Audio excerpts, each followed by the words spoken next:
My name is Marcus Ossoduro Vinicios. You're watching me on BCMMA. Boom. And it's good to be back, you know. Well, tell us a bit. Be back. You were in Brazil training for how long? I was in Brazil. I was out there training for 3 months for my last fight. But unfortunately, I was doing grappling and I got injured. My knee popped. So I had to be pulled out of the card, which was very disappointing for me. And for, unfortunately, the people that follow me. I'm sorry for everybody. Yeah, well, I got to see you at that card because your brother was fighting on Lelo, and he won versus Cantran, and you were there supporting him on the side and being at that card. How was being in the side and watching your brother get that win? You know, it's very, like, my brother, he's like a hero to me, man. My brother, he always goes in up against all odds and he does it. He pulls it off and finishes it. And it was really nerve-wracking to watch my brother there because when he's fighting, every time he gets hit, it's like, my heart, my brother. You know, it hurts me. And I was super excited, super happy for him for pulling off the win. I believe in him. All right. Now, just to go back for a second, you said you were in Brazil and you named off a legendary gym that you were training at. Can you tell us a bit more about that? Yeah, that was like a long time ago though. That was before the gym broke off. I was training Shoutouts. I trained there for 3 years and it was the most intense time of my life. I learned a lot. I got to spar with people like Anderson, Vanderlei, Shogun, Ninja, etc. All the top guys from Shootbox before they broke up. And man, it was crazy. The first day I was there, they Shark Tanked me, right? The very first day. Got up at 6 in the morning, took a shower, got ready, got there, did some cardio, and then from 8:30 till 12:30, we did just strictly wrestling. We went back home, I ate, I relaxed, and at 5 o'clock, we went back again, did some jiu-jitsu, gi jiu-jitsu, and it was 5 to like 7, and then from 7:30 so probably 9:30, 10 o'clock, straight sparring, man, Muay Thai. And since I was the first guy, I was training actually Rafael Cordeiro was the guy teaching the class, and man, the first day that I was there, hold on, I messed up, man. No problem, take your time. Okay, anyways, so Rafael Cordeiro was teaching the class, right? He saw that I had some skills, right? He saw like I was putting it down against this guy, so he was like, no, you stay in, you stay in. You know, he kept me in there, and he just kept feeding me guys, feeding me guys, feeding me guys, feeding me guys, feeding me guys. And dude, I was so gassed. Got so beat up. I've never been so beat up in my whole entire life, man. Like the next day, I'm like all motivated. You know, the first day I get there, I'm like, man, I'm gonna train so hard. I'm gonna be a beast. By the time I get back, I'm just gonna kill somebody. You know what I mean? So first day, out of business, man. I was like, trying to get up a bed. The next day, I put my knee down, like, my legs are gone, man. Just got Muay Thai down, man. Like these guys are crazy, man. They were trying to kill me, like literally like take your head off, like sparring. It felt like a fight when we started out, man. Like I go all slow and the first guy just comes in with all intensity of his life, man. And I'm like, shit, I gotta protect myself, man. Started brawling back. Like I'll kick him in the leg, he'll kick me right back in my same leg. I'm like, oh shit, son of a bitch. You know what I mean? So it was like, it was very intense training, man. It was pretty much, like the experience I got from that is priceless. I swear I thank God every day for the experience He gave me to putting me through those guys, you know? Yeah, Brazil has been known to produce some of the top fighters around in the world, and there's a card coming up, Brazil versus USA. It's going to be happening in Rio. Are you excited for that? Oh yeah, man. I think that's going to be awesome. It's going to showcase a lot of the Brazilian talents. You know, hopefully we'll have a lot of guys who never got the opportunity to travel outside of Brazil.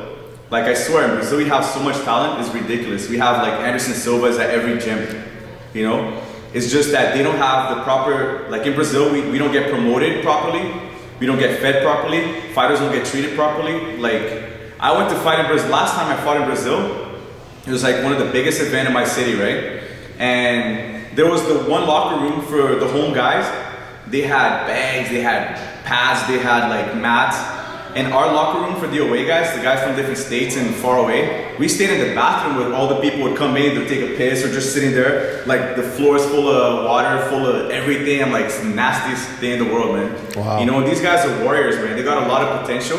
But unfortunately, MMA is viewed as like something low class in Brazil. It's changing a little bit now, but it's still kind of not looked out too nicely. Like if you go to Brazil and you're like, yeah, I'm an MMA fighter. Somebody will look at you like, man, what if you go to school? Would that be better for you? You know, they'll kind of judge. And here's different, man. If you're an MMA fighter in Vancouver or in Canada or in the United States, people will treat you like you're a soccer player in Brazil. If you say you play soccer, everybody will be like, oh, wow, you play soccer? That's awesome. Whoa, whoa, whoa, whoa, give me an autograph. You know, they don't even know who you are, but they still ask for an autograph. Kind of like being an MMA fighter here in Vancouver. Like, the way my mentality for fighting is like, when I started fighting, my first fight, I made $150, you know, and I got a gi. And for me, just to fight, I was stoked, man. I was so happy. I'm like, oh, I get to fight? Yeah! And I get to make money? Whoa, that's awesome, Dad. Yeah, you're the best. I was so happy, you know what I mean? And I never expected MMA to be as big as it was today when I started fighting. So like, I never really took fighting. Like, I took it just for love, just for the fact of like, yeah, I like going there. I like going sparring people. I like getting beat up. I like beating people up. You know what I mean? But I never expected to make a career out of it. You know what I mean? I never had like, I was too young to think anything else. So it's like, oh, you want to fight? I'm like, yeah. I didn't even ask who, when, where, how much, like how, like what's this guy, what's his name? I just, yeah, I'll fight. You know, just because I fight for the love, you know? Like I didn't fight for the glamour, to be out there, to be known, to everybody come give me high fives. I just fought because it was fun being out there, man. Just fun fighting, man. All right. Now, we know that you have a fight coming up on the next battlefield. We still have to find you an opponent. But we're here at Raw Academy, and there's the next generation of capoeirista right there training. We have Ridley and Marcus right here training. Yeah. They've been coming here regularly. There's Copado as well. Yeah. You guys have a lot of fighters that are coming behind the capoeira, the actual capoeira movement. So, do you think that that's because capoeira allows them to transition into MMA, or is it just the mentality where the whole family is capoeiristas and athletes and martial artists? Why do you think that is, that you guys just generation after generation? I mean, congratulations, you have a son coming up. That's going to be the 4th generation capoeirista. We got a nephew also, is also a boy. So I got my son, he's on the making right now, still in the oven. You know what I mean? And we got a nephew, he's 3 years old, going on to 4, but he's already know how to boxes, he already knows some jiu-jitsu, you know what I mean? He's like one of those kids on YouTube that you see hitting pads, and he's got potential, man. It's in his blood. So do you think it's in the blood? Do you think that's what it is? Do you think you guys, the family has it in the blood? Yeah, I believe we do have it in the blood. Like in my family, we have a strict rule, right? Until you're 18 years old, you have to train. There's no way out. Like we have to go to school. Like you have to go to school. Your parents will make you go to school until you're 18, until you're fully finished. Same in my family. We have to go to school, we have to train until we're 18. It doesn't matter what you have, doesn't matter what it is. Training is important as school. You don't miss training, you don't miss school. Okay, if you have a soccer game, so what? You got training. So it was like, when I was a kid, that was a little bit frustrating for me, because when you're a kid, you want to do other things too, right? But, you know, kids have to follow rules. Kids can't do what they want, because if they do what they want, like, well, I'm not going to wake up early, I'm not going to brush my teeth, I'm not going to take a shower. You know, that's what parents are for, to set guides and set rules for the kids. And I do believe it's in the blood. I got the warrior spirit. We just naturally like to fight. You know, capoeira is a key too. We get into MMA to represent capoeira, to show the potential of our capoeiristas, you know. And what else did you ask? No, that was basically what I wanted to get to. Last time you asked me a question, I answered completely different. I was like watching the interview, I'm like, I want to get that guy, man. All right, now one more thing I want you to give people that are watching this an idea. Yeah. What do you do on Sundays? Talking about how capoeira is like something you have to do. Yeah. What do you do the whole family does every Sunday? What is it? Well, Sundays are usually a very hard, like it's a book day for us. Like we have capoeira is like a must do in our family. We wake up at 12:30, no, we wake up early in the morning, 12:30 to like 5 o'clock, our days are booked. We go training, and then we do our roda. Roda is when capoeiristas get together and we just go at it, we spar, you know? And that's a must do on Sunday. That's like religious for us, man. It's nothing to do with religion, but that's so much of a tradition that it's pretty much like something we have to do.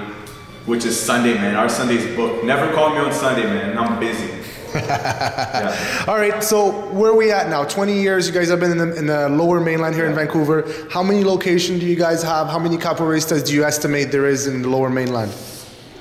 It's kind of hard to estimate that because we had so many people go through us, you know, so many people who's done capoeira and quit, and so many people who are training capoeira but not currently present. We have In the Lower Mainland, we have classes in Richmond. We have classes in Vancouver, obviously. Several different places in Vancouver, Kerrisdale. 845 West Hastings, which is our main academy, where we do our MMA, where we do our capoeira, where we do our dance music, classes, the dancing, you know what I mean? We have, I said Richmond already, right? Yeah. What's it called? Coquitlam. We have a school there. I'm not sure exactly if we have a school in Burnaby right now, but we're looking into it. We have a lot of different capoeiristas who are willing to teach, and so we're just trying to just expand our school, you know, do the best to put our names out there, be recognized as MMA fighters also. Well, between you and your brothers competing as pros and the other guys who are behind you competing as amateurs and the younger generation who's here in the gyms that I see every day training, you guys are definitely going to have an impact on BC, on Canada, and on the world, bringing capoeira to the forefront of the martial arts. So we wish you a quick recovery. Good luck in your upcoming fight. Any shout-outs you want to do before I let you go? Well, I just want to congratulate my brother on his big win. Parabéns, Lalo. Você fez excelente trabalho holding it down for capoeira. You know, I want to thank my dad for making me the man that I am today. I want to thank my mom for being supportive of my dad on his decisions with raising us. Thank my baby mama for putting up with my hard to deal with, you know what I mean? And it's pretty much it. My brothers, my sister, my brother was in Czech Republic, busting his balls just to represent capoeira also, you know what I mean, to show the potential of our art. And Bé Nakova, you know, is also another fighter from Axé Capoeira, who's in Brazil.